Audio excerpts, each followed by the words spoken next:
So I taught kids all over the city, from the children of some of the wealthiest CEOs in Manhattan to also in struggling public schools. And I was really, really good at getting kids from a 10% on their SAT to a 95% or a 99% on their SAT.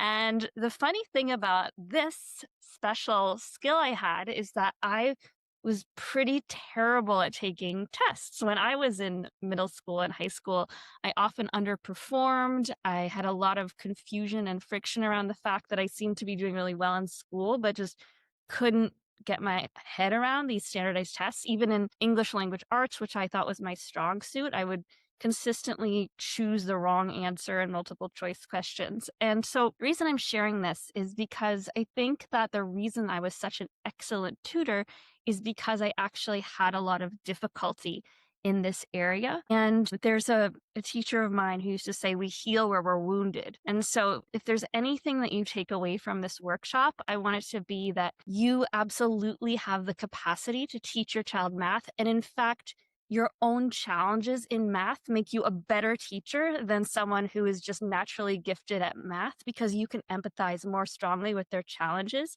and you can learn along with your child. And then I wanted to go through some of your specific questions, especially how to teach math if you don't consider yourself good at it. Gifted and advanced math, especially, that kind of goes along with, what if I'm not good at math and my kid is really amazing at math? How does this work together? What if I have two kids and they're learning at different rates? Just how to get your child to love math, because that everything else kind of unfolds when you can get past that low confidence and anxiety